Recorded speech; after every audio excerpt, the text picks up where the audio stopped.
அஸ்ஸலாமு அலைக்கும் வரஹமத்துல்லாஹி வபரகாத்துஹு. ஈத்திகாஃப் இருக்கக்கூடிய சகோதரர்கள் எப்படி இருக்க வேண்டும், அதனால் ஏற்படக்கூடிய நன்மைகள் என்ன, எதையெல்லாம் நாம் தவிர்த்து கொள்ள வேண்டும் என்பதை இந்த வீடியோவிலே நாம் பார்க்க இருக்கிறோம். அஹமத் என்கின்ற நபிமொழி தொகுப்பிலே 25179வது ஹதீஸாக இடம்பெறுகிறது. அல்லாஹ்வுடைய தூதர் ஸல்லல்லாஹு அலைஹி வஸல்லம் அவர்கள் ரமலானிலே முந்திய 20 நாட்களில் இரவில் தொழவும் செய்வார்கள், தூங்கவும் செய்வார்கள். ஆனால் கடைசி 10 நாட்கள் வந்துவிட்டால் கீழாடையை இறுக்கி கட்டி கொண்டு வணக்கங்களில் முழுமையாக தன்னை ஈடுபடுத்திக் கொள்ளுவார்கள் என்று அன்னை ஆயிஷா ரலியல்லாஹு அன்ஹா அவர்கள் அறிவிக்கின்றார்கள். அது மட்டுமல்ல, இறுதி 10 நாட்களிலே தன்னுடைய குடும்பத்தார்கள் அனைவரையும் இபாதத்துகளிலே ஈடுபடுவதற்கு அல்லாஹ்வுடைய தூதர் அத்தனை குடும்பத்தையும் ஈடுபடச் செய்வார்கள்.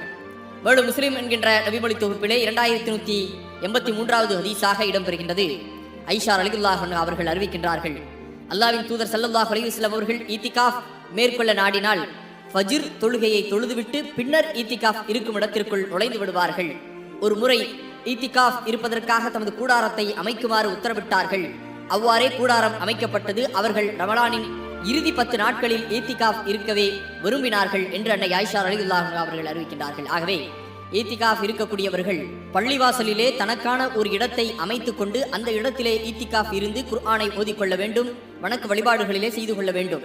இறுதி 10 நாட்களை அல்லாஹ்வுடைய தூதர் தேர்ந்தெடுத்ததற்கான மிக முக்கிய காரணம், அந்த இறுதி 10 நாட்களில் ஒற்றைப்படைகளிலே ஒரு நாளில் லைலத்துல் கத்ர் இரவு இருக்கின்றது. அந்த இரவை நாம் வணக்க வழிபாடுகளிலே ஈடுபட வேண்டும் என்பதற்காக அல்லாஹ்வுடைய தூதர் அந்த இறுதி 10 நாட்களை தேர்வு செய்தார்கள். ஈத்திகாஃப் நாம் முடித்து விட்டோம், எப்பொழுது நாம் வீடு திரும்ப வேண்டும் முழுவதுமாக என்றால், பெருநாள் உறுதியாகிவிட்டது, நாளை பெருநாள் என்பது உறுதியாகிவிட்டது, பிறை தெரிந்துவிட்டது என்றால் நாம் அன்றைய நாளிலே சூரிய அஸ்தமித்தவுடன் நாம் நம்மளுடைய ஈத்திகாஃபை முடித்துவிட்டு வீட்டுக்கு சென்று விடலாம் என்பதையும் இங்கே நீங்கள் கவனத்தில் கொள்ள வேண்டும். அடுத்ததாக, ஈத்திகாஃப் இருக்கக்கூடியவர்கள் பள்ளிவாசலிலே இருந்தால் அவர்கள் வீண் பேச்சுகளிலே ஈடுபடக்கூடாது. அதைப்போல் புறம் பேசுவதோ அடுத்தவரை பற்றி இகழ்ந்து புகழ்ந்து பேசுவதோ கூடாது பள்ளிவாசலிலே. அடுத்ததாக, மனைவியிடத்திலே உடலுறவு கொள்ளக்கூடாது என்பதெல்லாம் அல்லாஹ்வுடைய தூதருடைய வழிமுறையிலிருந்து நாம் தெரிந்து கொள்ளலாம்.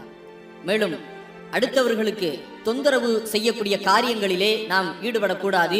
இத்திகாஃப் இருப்பதால் லைலத்துல் கத்ரை அடையக்கூடிய ஒரு பாக்கியம், ஒரு நன்மை நமக்கு கிடைத்து விடுகின்றது. அதனால் ஏராளமான நன்மைகள் நமக்கு வணக்க வழிபாட்டில் ஈடுபட்டதால் ஏற்படுகின்றன.